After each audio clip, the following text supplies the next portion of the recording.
Hello student, UP board में 22 तारीख को हिंदी का पेपर स्टार्ट हो रहा है। तो हिंदी में किस तरीके से आपको कॉपी लिखनी है, किस तरीके से आपको क्वेश्चन को बनाकर लिखना है। अगर मान लो कुछ भी नहीं पढ़े हो अभी तक और सोचते हो कि यार अच्छे नंबर लेके आ जाऊँ, तो बहुत ही सिंपल तरीका बताने वाला हूँ जिससे कि आप 80 से 90% लेके आ सकते हो। हिंदी में कुछ नहीं है, बिल्कुल हलवा पेपर आता है हिंदी का। आप देख के बता सकते हो। देखो, आपको ना ये कॉपी मिलेगी और एक तो ओमार शीट मिलेगा। 20 नंबर क्वेश्चन इसमें करना होता है और 50 से 70 नंबर पेपर होता है। ये बता रहा हूँ 2023 के मॉडल पेपर के हिसाब से बता रहा हूँ किस तरीके से पेपर आता है, किस तरीके से आपको सॉल्व करना है। मान लो आपको कुछ भी नहीं आता, आपको पेपर में कुछ भी नहीं आ रहा, तो किस तरीके से सॉल्व करना है जिससे कि आपको 70 में से 60 नंबर आ जाए। मैं यहाँ बता रहा हूँ 70 में से 60 नंबर किस तरीके से आ सकता है आपको बोर्ड एग्जाम में। कुछ भी ना करके आप पढ़ाई भी, अरे एक दिन से पढ़ाई कर रहे हो ना, एक दिन में पढ़ाई करके इस 60 नंबर ला सकते हो, 70 में 60 नंबर लेके आ सकते हो। आपको ऐसे एक बोर्ड की कॉपी मिलेगी, एक यहाँ पर ये मिलेगी कॉपी मिलेगी, आपको ये पेपर मिलेगा। ऐसे 2024 वहाँ लिखा होगा, बिल्कुल सेम एज इट इज होता है। कुछ इसमें चेंजमेंट नहीं होगा, हल्का एक दो क्वेश्चन अलग होगा, बाकी सब पूरा सब सेम मिलेगा। और आपको आपको एक ओमार शीट भरना होगा जो कि खंड का, देखो खंड आ जो दिया ना, दो खंड में होगा। खंड आ जो है इसको ओमार शीट भरना होगा, और खंड बा जो है आपको कॉपी में करना होगा। 50 नंबर का यहाँ पर ये कॉपी दिया होगा, 50 नंबर इसमें करना होगा। चलो तो स्टार्ट करते हैं किस तरीके से आपको 60 नंबर लेके आने हैं 70 में से। आपको कुछ भी नहीं पढ़े हो, बहुत ही कम समय में आप किस तरीके से पढ़ना चाहते हो, किस तरीके से क्वेश्चन को अटेम्प्ट करना है पूरा, तो यहाँ पर पूरी चीज़ बताने वाला हूँ। तो यहाँ पर देखो, पहला क्वेश्चन यहाँ पर स्टार्ट होता है ये सब जो कि ओमार शीट में भरना होता है। ये सब ऑब्जेक्टिव क्वेश्चन होगा, 20 ऑब्जेक्टिव क्वेश्चन है। बहुत ही सिंपल क्वेश्चन है। मान लो आपको ऑब्जेक्टिव क्वेश्चन में नहीं आता, इसको किस तरीके से करना है ये बताने वाला हूँ।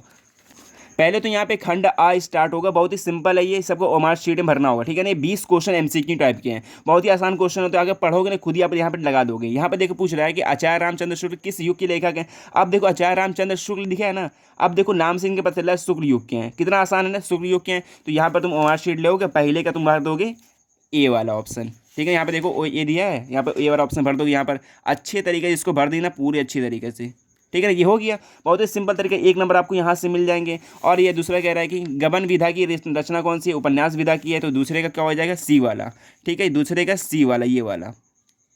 मान लो आपको नहीं आता, अंधी मारना चाहते हो ना, बहुत ही सिंपल तरीका है। ज़्यादातर क्वेश्चन माना यहाँ पे सी आता है, ठीक है ना। ज़्यादातर क्वेश्चन क्या आता है, सी आता है, इसलिए तो अंधी मार रहे हो। मान लो क्वेश्चन नहीं आ रहा है तो यहाँ पे सी वाला टिक्का मार देना, आराम से सही हो जाएगा। सही भी नहीं होगा तो यार कुछ एक तो गलत होगा ही हुआ। या फिर इसको अच्छे से पढ़ लेना, बहुत ही सिंपल सिंपल क्वेश्चन है। इस क्वेश्चन को अच्छे से लगा लेना। इसकी एक पूरी फुल वीडियो आपके अगले वीडियो में लेकर आऊँगा, और इसके लिए चैनल को सब्सक्राइब कर लो सबसे पहले तो। और यहाँ पर देखो, यहाँ पर ओमार शीट रहती है 20, यहाँ क्वेश्चन भर लोगे। फिर उसके बाद आता है खंड बा। खंड बा किस तरीके से करना है ये बताने वाला हूँ। अब यहाँ पर स्टार्ट होता है खंड ब, जो कि 50 नंबर का आता है। टोटल 50 नंबर का आता है। और यहाँ से ये ओमार शीट काम खत्म होता है। 20 नंबर इसमें सिर्फ करना है और कुछ नहीं करना है इसमें।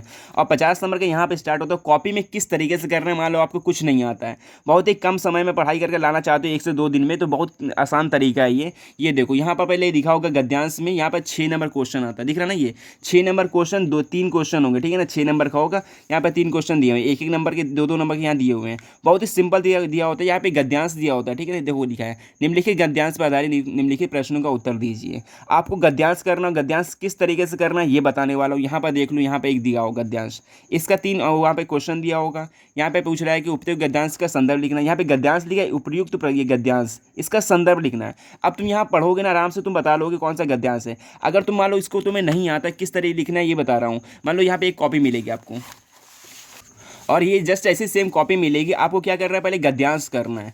देखो पहले सबसे पहले तो एक चीज़ याद रखना पड़ेगा, इसके चैप्टर का कौन नाम है और इसके लेखक का नाम क्या है। चैप्टर का नाम और लेखक का नाम, इसको याद करने के लिए स्टार्टिंग के 2 चैप्टर पढ़ लो, क्वेश्चन बैंक से पढ़ लो, आपको यहाँ से तैयार हो जाएगा। बहुत ही सिंपल होता है। यहाँ पर देख लो, यहाँ पर ये पूछ रहा है कि यहाँ पे इसके लेखक का नाम बताना है। इसका गद्य, उस संदर्भ में कुछ नहीं होता है। संदर्भ ये होता है प्रस्तुत गद्यांश, ये बचपन से पढ़ते आ रहे हो। प्रस्तुत गद्यांश हमारी पाठ्य पुस्तक हिंदी के भारतीय संस्कृति, ये लेखक वो चैप्टर का नाम है। इस तरीके से काले पेन से करना है, 1 नंबर भी नहीं घटेंगे। अगर तुम इस तरीके से करते हो ना, तो यहाँ से 1 नंबर भी नहीं घटेंगे, आराम से एग्जामिनर आपको दे देगा, ठीक है। यहाँ पे चैप्टर का नाम लिखना है, इसके यहाँ लिखना है पाठ के नाम से नामक पाठ से लिया गया, और इसके लेखक कौन है, डॉक्टर राजेंद्र प्रसाद। बस इस तरीके से कर लोगे, यहाँ से फिर तुम्हें 2 नंबर मिल जाएंगे। यहाँ एग्जाम चेक करेगा, 2 नंबर पूरे दे देगा। और व्याख्या में कुछ होती ही नहीं है। बताओ तुम, यहाँ जो लिखा हुआ है ना, इसी की तुम्हें व्याख्या करनी होती है। लिखा है कि गद्यांश पर रेखांकित अंश की व्याख्या करनी है। व्याख्या भी कुछ नहीं होता। यह लिखा है ना, आज हम इसी निर्मल शुद्ध शीतल और स्वच्छ अमृत की तलाश में। अब तुम इसी को बनाकर लिख दो। देखो किस तरीके से बनाकर लिखा गया है। मान लो मैं कुछ नहीं आता, यहाँ पर बना के इससे लिखो। डॉक्टर राजेंद्र प्रसाद जो इसके लेखक है उसको बता दोगे। डॉक्टर राजेंद्र प्रसाद जी कहते हैं कि भारतीय संस्कृति, देखो भारतीय संस्कृति नामक चैप्टर से ले गया है, उसी बता दिए। भारतीय संस्कृति विशाल सागर में आकर गिरने वाली इन नदियों में एक ही भाव, देखो एक ही भाव से शुद्ध स्वच्छ शीतल स्वस्थ जल अमृत के तलाश में, मतलब समान रूप से प्रवाहित हो रहे हैं। मतलब इस तरीके से थोड़ा अब मतलब बना चना के मतलब सागर और दे देना, थोड़ा पानी दे देना, फिर इसके बाद भारतीय संस्कृति, ये सब मिला के क्वेश्चन को बना के लिख दोगे तो 2 नंबर आपको यहाँ से मिल जाएंगे। इसको ज़्यादा लंबा नहीं करना, कम से कम 5 से 6 लाइन में करना, व्याख्या 2 नंबर पूरा मिल जाएगा। बहुत बच्चे करते हैं बना करते बहुत लंबा करते हैं, उसमें एग्जाम में समझ जाएगा भाई तुम बना के लिखो। ऐसे कॉपी साफ सुथरी लिखोगे बिल्कुल, यहाँ से ऐसे 6 नंबर आपको यहाँ से मिल जाएगा। और तीसरा क्वेश्चन यहाँ पे ये कह रहा है कि देखो, लेखक के अनुसार हमारा अस्तित्व किस कारण आज भी कायम है। ये भी सिंपल है, किस कारण कायम है, जल के कारण। यहाँ तुम पढ़ोगे क्वेश्चन, यहाँ पढ़ोगे देखो, अस्तित्व हमारे आज भी कायम, देखो यहाँ पे आज भी हमारा अस्तित्व को कायम रखे हुए हैं। देखो क्या कह रहा है, जल, यहाँ पे करोगे ना, यहाँ पे देखो जल कहीं पढ़ोगे तो आ जाएगा जल भी, आज भी, यहाँ पे लिखा हुआ देखो, लेखक के अनुसार हमारा अस्तित्व जल के कारण आज भी कायम है। इस तरीके से लिखो, पूरा 2 नंबर इसके मिल जाएंगे। बहुत ही सिंपल था, यहाँ सिर्फ जल लिखना था, आपको 2 नंबर मिल गए, है ना। इस तरीके से देखो, स्टार्टिंग के 2 चैप्टर पढ़ लो, स्टार्टिंग के गद्य के 2 चैप्टर, पद्य के 2 चैप्टर। देखो पद्य में ऐसे ही एकदम सेम आता है आपको। देखो भाई अगर आप 2 चैप्टर पढ़ लिए ना, आराम से पढ़ लो। हम नहीं कहते कि व्याख्या तुम याद करो, रट्टा मारो, वैसे चैप्टर का नाम पढ़ लो, इसके लेखक का नाम याद कर लो, बस यहाँ से तुम्हारे 6 नंबर यहाँ से बन गए, ठीक है ना। 6 नंबर यहाँ से बनेंगे। और इसके बाद अथवा में एक और आता है, अथवा में तुम ये कर सकते हो, यहाँ पर ये दिया हुआ, ये भी गद्यांश का है, ये भी उसमें लिखना होगा, गद्यांश के संदर्भ और लेखक का नाम, व्याख्या लिखना होगा। अगर तुम यहाँ से आराम से बना कर लोगे ना, इसमें कोई याद करने की ज़रूरत ही नहीं है। और ऐसी सब जस्ट सेम एक आता है गद्यांश, पद्यांश में आता है, ये गद्यांश को, पद्यांश का 6 नंबर कहीं से आएगा। और फिर पद्यांश का सेम जस्ट ऐसे 6 नंबर के यहाँ पे ये आता है, यहाँ पे ये दे देगा आपको, पद्यांश दे देगा और कहेगा इसके लेखक का नाम बताओ, इसके व्याख्या कीजिए। अब देखो यहाँ पर तुम यहाँ पढ़ोगे कि यहाँ पर लिखा है, देखो निर्गुण कौन देश कौबासी। अब यहाँ पे देखो, यहाँ पे कह रहा है लेखा किया गया है, को है जनक, को है जननी। यहाँ तुम बना के थोड़ा तुम इस तरीके तुम पता, ये तुम्हें पता करना पड़ेगा कि किस चैप्टर से लिया गया है। अब देखो ये सूर सागर से लिया गया, इसका जो लेखक है सूरदास जी हैं। बस स्टार्टिंग हम कह रहे हैं ना, 1-2 चैप्टर पढ़ लो, वहीं से फंसने हो जाएगा, पहले चैप्टर का फंसा हुआ है ना, कितना सिंपल है। मान लो ये नहीं फंसेगा तो आपको अथवा वाले क्वेश्चन फंस ही जाएगा ना। इसलिए मैं कहता हूँ स्टार्टिंग 2 चैप्टर पढ़ लो, बहुत ईजी है। वहाँ से तुम ना लेखक का नाम और संदर्भ याद कर लो, संदर्भ नहीं मतलब लेखक, संदर्भ याद करने के तुम लेखक का नाम याद कर लो, पाठ का नाम याद कर लो, पर यहाँ से बन जाएगा। अब देखो यहाँ तुम्हें 6 नंबर बन जाएगा, इसका संदर्भ लिख लो। अब व्याख्या यही से कर लोगे, कौन है जननी, तुम्हारा जनक कौन है, तुम्हें पैदा करना कौन है, दासी कौन है ना, यहाँ दिखा हुआ है सब। इस तरीके से थोड़ा बना के 2 नंबर यहाँ से मिल जाएगा। और यहाँ कह रहे हैं कि मधुकर का अर्थ बताइए, मधुकर का अर्थ क्या था ये बताना है। बहुत ही यहाँ 3 नंबर यहाँ से मिल जाएंगे, 6 नंबर। और यहाँ से 6 नंबर मिलने के बाद सबसे मोस्ट तरीका देखो, यहाँ पर 6 नंबर बनाने के बाद तुम्हारा 10 नंबर और आएगा संस्कृत में, ये देख लो।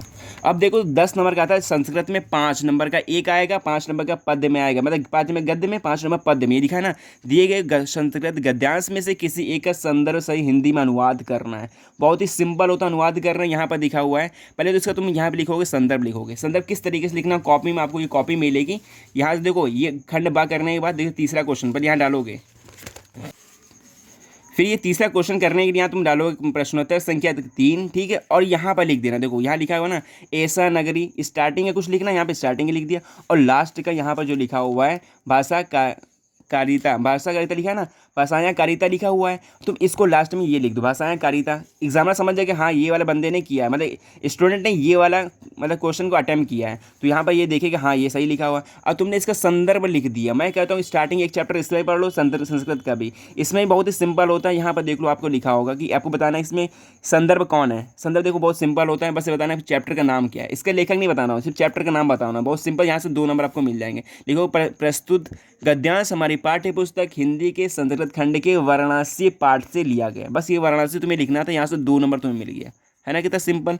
और 2 नंबर 3 नंबर तुम्हें मिलेगा व्याख्या का। व्याख्या ही बहुत आसान होता है, देखो किस तरीके से करना होता है। ऐसा नगरी भारतीय संस्कृति, अब तुम कहोगे ये नगरी भारतीय संस्कृति के लिए प्रसिद्ध है, मतलब यहाँ पे केंद्रीय स्थल है, नाम से लग रहा केंद्रीय स्थल है। और यहाँ पे देखोगे कि यहाँ पे मुगल युवराज दारा शिको ना, यहाँ पे भारतीय संस्कृति आकर सीखी थी। और लिख सकते हो ये भाषा केंद्र के लिए बहुत ही उत्तम स्थल है। और ये कहता है, ये कह रहा है उपनिषदों का अनुवाद फारसी भाषा में किया गया। बस इस तरह के थोड़ा बना के तो नाम से दिख जाएगा, मुगल युवराज ये सब दिख जाएगा। तो इस तरीके से थोड़ा लिख दोगे बना के, यहाँ से नंबर पूरे मिल जाएंगे। 3 नंबर का कम से कम 2 नंबर तो मिलेगा ना, यहाँ से 2 नंबर लेके आने वाले व्याख्या करने के। अगर कुछ भी छोड़ना नहीं है बिल्कुल भी, लास्ट में या ऑप्शन ना मिले तो इस तरीके से पूरा बना के करके आना है आपको, ठीक है। और राइटिंग साफ रखना, राइटिंग साफ रखे तो पूरे नंबर आपको यहाँ से मिलने वाले हैं। तो राइटिंग के गलती के नंबर कटते हैं, और अगर गंदा गंदा करोगे तो नंबर कटने वाले, जाहिर सी बात है। और देखो इसके बाद क्या करना होता है आपको, 2 नंबर का श्लोक, आपको एक श्लोक लिखना होता है 2 नंबर का, श्लोक लिखोगे 2 नंबर का यहाँ से मिल जाएगा। इसमें कुछ नहीं करना, 2 नंबर का श्लोक याद कर लो, इसको डिस्क्रिप्शन बॉक्स में लिंक डाल दूंगा, ये याद कर लेना। सर्वे भवन्तु सुखिनः वाला याद कर लेना, आपको वो फंसने ही वाला है। यहाँ पर देख सकते हो, यहाँ पर देख सकते हो चौथा क्वेश्चन में यही कह रहा है, इसके भी तुम्हें अनुवाद करना है, ये पद्यांश का है। यहाँ पर 2 श्लोक देके इसका कोई अनुवाद करना है। और यहाँ कह रहा है कि अपने पठित खंड काव्य के आधार पर, मैं कहता हूँ तुम अपने खंड काव्य एक ठो याद कर लो, कम से कम 2 पेज में लिखना हो, 3 नंबर का यहाँ मिलता है। जैसे मान लो आपके स्टेट में चलता है ज्योति जवा, चलता है ज्योति जवा लिख दो, या फिर मुक्ति दूत चलता है तो मुक्ति दूत याद कर लो। 3 नंबर का होता है, बहुत ही रट्टा मार लो इसको, बिल्कुल याद के, मतलब हमको कहते हैं इसको पढ़ लो, बस पढ़ के तुम कहानी टाइप का होता है, पढ़ लो, बना के लिख दोगे, 3 नंबर आपको यहाँ से मिल जाएंगे। कम से कम 2 पेज में 3 पेज में लिखना होगा, 3 नंबर आपको यहाँ से मिल जाएंगे। और 2 नंबर का एक श्लोक आता है, श्लोक भी लिख देना, ठीक है ना। और इसके बाद देख लो, एक इस तरह के जो आपके स्टेट में चलता हो ये लिख देना, ठीक है ना। इसको मैं कहता हूँ याद कर लो अच्छे से और बना के अच्छे से लिख सकते हो। इसके बाद लास्ट में देखो क्या है,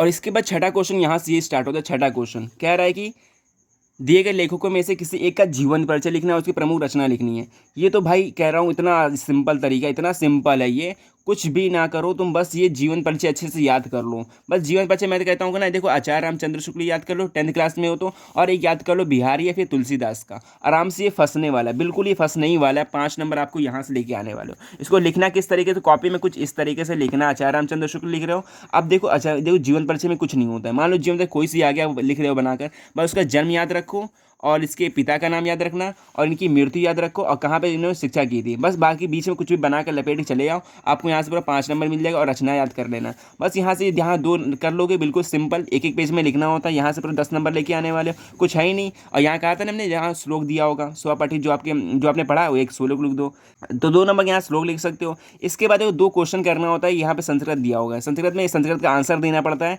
यहाँ पे 2 लिख सकते हो, 2 में से कोई एक छाट के लिख देना है, बिल्कुल सिंपल होता है ये भी। और इसके बाद देखो एक होता है 9 नंबर का, तो फिर लास्ट में आता है निबंध लिखने को। 9 नंबर का निबंध आता है, बहुत ही सिंपल आता है। देखो आपको किस तरीके से लिखना है, आपको देखो एक वृक्षारोपण आ सकता है, या फिर यहाँ पे आतंकवाद है वो कारण है वो निवारण पर आ सकता है, या फिर आ सकता है कि पर्यावरण पे। इन तीनों टॉपिक पे आ सकता है। इन टॉपिक बिल्कुल रटना नहीं है।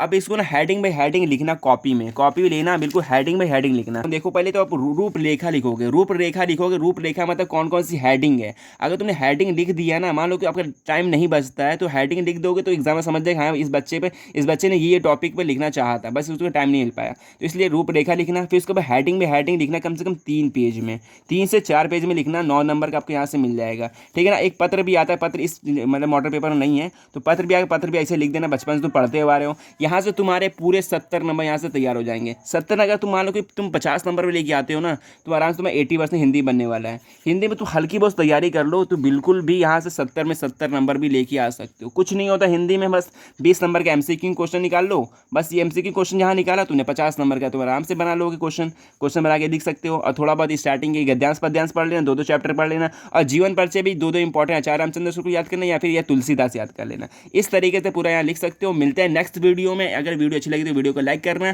देखो हिंदी में डरने की जरूरत नहीं है, अगर जो मैथ बच्चे वाले हैं, मैथ की तैयारी अच्छे से लग जाओ। तो मिलते हैं नेक्स्ट वीडियो में। सो बाय।